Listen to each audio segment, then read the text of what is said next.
이번에는 민중과 조화한 민주주의라는 그 주제로 1980년대 민주주의에 대해 역사에 대해서 알아보도록 하겠습니다. 사실 1980년대 하면 6월 항쟁이 있기 때문에 많은 사람들이 저한테 그런 질문을 합니다. 왜 80년대를 보면서 학생운동을 주목하지 않느냐. 사실 80년대에는 저도 학생이었기 때문에 80년대 학생운동이 참 중요하다는 걸 알고 있습니다. 그런데 역사에서는 어떤 새로운 변화와 그 다음에 그것이 갖는 그 미래의 어떤 역량 이런 거를 이제 주목해서 보자면 80년대 가장 큰 변화는 민중운동이 성장한 것입니다. 이 민중운동이라고 하는 것은 사실 노동자, 농민, 빈민운동 우리가 얘기하는데 1920년대에 노동운동, 농민운동 일제 시기에 상당히 그 활발히 일어났다가 그 해방 직후에 다시 한번 일어났다가 남북이 분단되고 막 반공주의가 득세를 하게 되면서 제대로 된 운동보다는 어용적이라고 해서 친정부적인 친독재 정부적인 그런 운동이 있었기 때문에 제대로 된 민중들의 의사와 그 민중들의 어떤 상황이 반영된 그런 민중운동은 없었다고 볼 수 있습니다. 독재시대에는.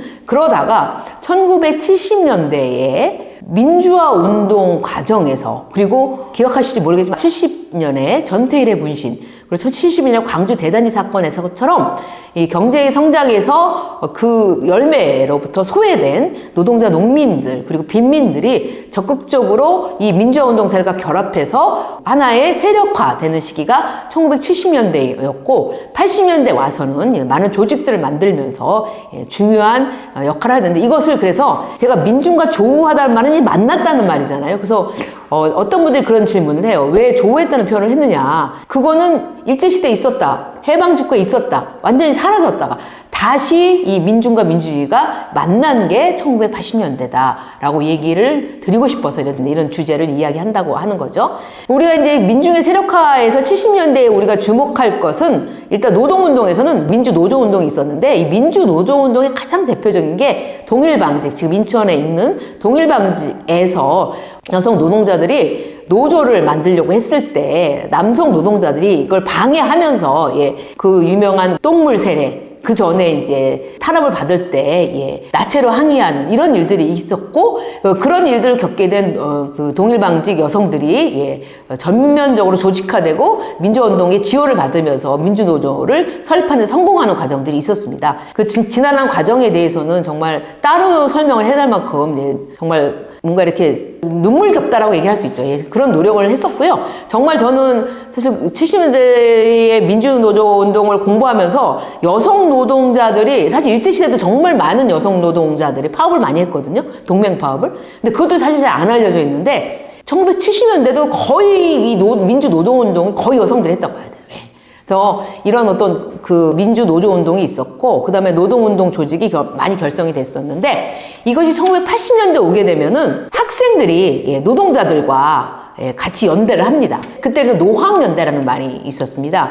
그래서 1980년대에 노동운동을 대표하는 사건은 1985년에 대우자동차 파업이 있었고요. 구로동맹 파업이 있었는데 여기도 역시 학생운동 출신의 노동운동가들이 많은 활동을 했었습니다. 그리고 농민운동으로는 1970년대에 농협민주화 운동이 있었습니다. 가톨릭 농민회가 정말 앞장서서 이제 활동을 했었는데요. 농협민주화 운동이 일어나게 됐고요. 그 다음에 이 농민운동 조직이 결성됐는데 이런 것들이 1980년대 와서는 새로운 상황을 맞게 됩니다. 뭐냐면 수입 농축산물이 들어오기 시작해요. 그래서 여기에 저항하기 위해서 농민들이 했었던 투쟁 중에 가장 유명한 게 소머리 투쟁입니다. 1985년도에 소를 몰고 거리에 나와서 반대, 그러니까 농축산물 수입을 반대하는 그런 운동을 했었습니다. 1985년이 그래서 노동운동과 농민운동에서 굉장히 상징적인 해라고 할 수 있고요. 빈민운동은 70년대부터 빈민운동가들이 이제 활동을 했는데 이 빈민운동가들의 특징이 뭐냐면 빈민가에 가서 직접 같이 사는 거예요.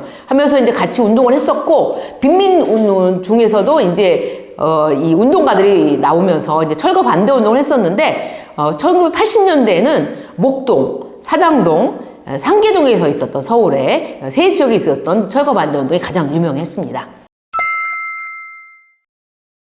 그 다음에 1980년대를 바라볼 때 이 민중이라는 단어가 정말 도처에서 등장하게 되는데 그게 뭐냐면 지식인들이 이 민중이라는 단어를 써서 70년대부터 나온 거로는 민중문학론, 민중을 위한 문학 또는 민중의 문학, 민중신학론, 민중을 위한 신학, 민중의 신학, 그 다음 민중사회학, 민중경제학 이런 것들이 많이 나왔고요. 그래서 민중이란 무엇이냐는 논쟁도 하고 우리가 민중적 사고를 해야 된다 이런 주장들 지식인들이 많이 했고요. 1980년대는 역사학계에서 민중사학이 납니다. 그래서 민중이 역사의 주인으로 그려내는 역사의 주체를 그려내는 역사학을 해야 된다라는 주장의 민중사학이 등장하게 되고 그 다음에 또 하나는 80년대 오게 되면은 한국 사회가 사회주의 체제여야 된다. 사회주의로 가야 한다라고 주장하면서 변형론, 사회주의 혁명론 이런 것들이 굉장히 많이 나왔었습니다. 지금 돌이켜보면 당시에 왜 이렇게 굉장히 강력한 그리고 이게 사실 그 북한의 주장과 같을 수도 있는 그런 주장들을 하는 경우도 굉장히 많았는데 이런 어떤 극단적이라고 할 수 있는 주장들이 나올 수 있게 되었는가라는 걸 보면 70년대부터 80년대까지 이어진 독재 정권에 대한 강력한 그 반작용으로 어떻게 하더라도 우리 사회에서 말하자면 이 민중들이 평등하게 살 수 있는 사회라고 하는 것은 불가능하다라는 생각을 가지고 그런 이야기를 했고 또 하나는 그럼 우리 사회가 어떤 사회였냐인가라고 하는 논쟁을 많이 했었습니다. 이때는 뭐냐면은 우리나라 사회가 미국이라든지 이런 자본주의 선진국에 종속되어 있느냐 아니냐 이런 걸 가지고 굉장히 많이 싸웠고요.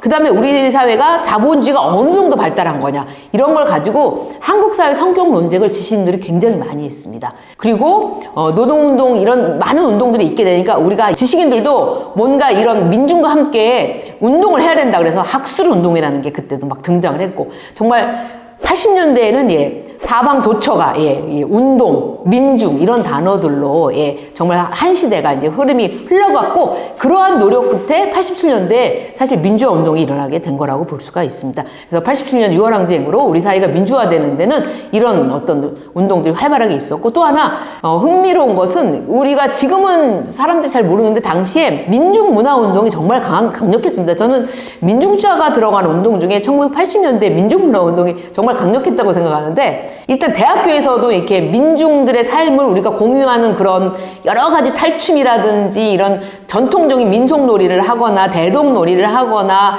이런 방식으로 그 다음에 이제 여러 가지 이 공연들 마당극 공연이라든지 이런 것들이 굉장히 많이 우리가 알고 있는 그 김민기 씨를 비롯해서 공장의 불빛 이런 것들이 상영이 되면서 정말 민중문화 운동 시대가 됐고요. 근데 이것이 민중운동이 발달하게 되면서 한 80년대 90년대 넘어오면서는 이게 뭐냐면 민중을 알리고 민중이 어떻게 살고 있는지 민중은 무슨 생각을 하는지를 공유하고 그걸 알리는 그런 민중문화 운동이었는데 80년대 말을 넘어가서는 민중 스스로 그러니까 노동자 문화 운동, 농민 문화 운동이 이제 일어나게 되면서 이렇게 주도권이 지식인이나 말하자면 문화 지식인에서 실제 노동자 농민으로 이렇게 옮겨가는 그런 변화가 있었습니다. 그래서 80년대는 정말 민중 담론이 분출했고 민중 문화 운동이 활발했던 시대였습니다. 이러한 어떤 80년대를 지나면서 1989년에 전국 빈민연합이 만들어졌는데요. 그것을 기점으로 해서 전국 농민의 총연맹 그리고 전국 민주노동조합 총연맹 민노총이라고 부르는 단체들이 전국적인 민중운동 조직들이 90년대에 본격적으로 활동을 하기 시작합니다. 그리고 민중운동을 하다 보니까 민중운동 출신의 정치인이 없기 때문에 이게 정말 정치에 국회에 자신들의 의견이 반영되지 않는다라는 생각을 한 그 민노총이 대중적 진보 정당 결성 운동을 하게 되고요. 근데 번번이 실패하다가 민주노동당을 만들고 민주노동당이 결국 2004년에 국회의원 선거를 통해서 10명이 국회의원을 만들어냅니다. 국회에 진출하게 됩니다. 이 민중운동이 일어나고 이 민중운동 세력이 국회까지 진출하는 이거는 정말 다른 먼저 어쨌든 선진국이 된 많은 나라들에서 서양의 많은 나라들에서 너무나 당연하게 일어났던 일들이 우리나라는 21세기에 일어나게 된 거죠. 민주노동당이 국회 진출이라고 하는 것들이요. 그래서 이렇게 해서 민중운동은 70년대 시작돼서 80년대 본격화됐고 90년대 이후에 전국화되면서 결국 2000년 21세기에 들어와서 국회에 진출하는 그런 발전을 보였습니다.